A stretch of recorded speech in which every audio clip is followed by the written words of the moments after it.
Mr. Speaker, I rise today to honor the life and legacy of South African President Nelson Mandela on what would have been his 100th birthday.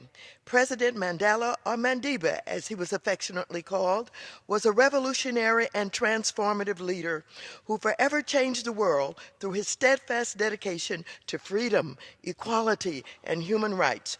After spending 27 years in prison, Nelson Mandela became the first black South African to be elected president in what was also the first free multiracial democratic election in South African history.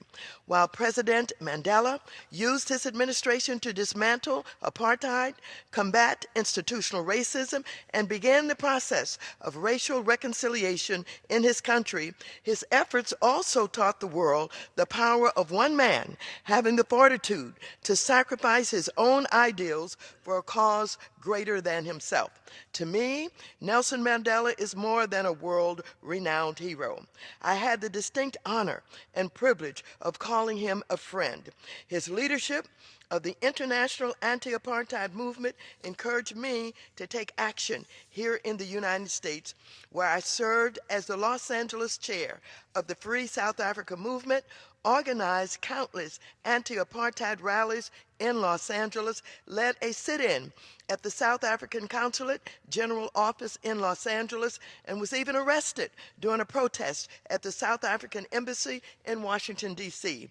I was also a board member of and worked nationally with Trans-Africa, one of the most prominent anti-apartheid advocacy groups in the United States. As a member of the California State Assembly at that time, I fought for the passage of Assembly Bill 134, which forced California to divest $12 billion in state pension funds tied to the apartheid regime in South Africa. In 1990, I chaired the committee in Los Angeles that brought over 90,000 people together in the Los Angeles Memorial Coliseum to welcome Nelson Mandela into the United States.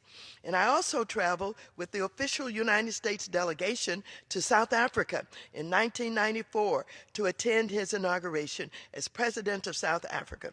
In 1998, I was honored to welcome President Mandela to the United States once again, this time to receive the United States Congressional Gold Medal.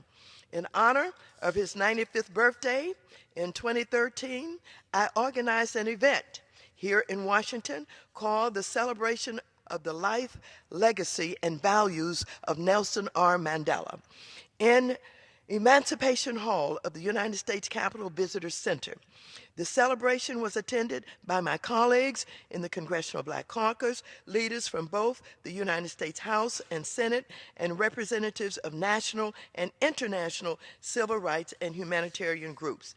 So as we reflect on Nelson Mandela's memory today, let us remember when he once said, and I quote, "What counts in life is not the mere fact that we have lived. It is what difference we have made to the lives of others that will determine the significance of the life we lead." So few embody this quote better than Nelson Mandela himself.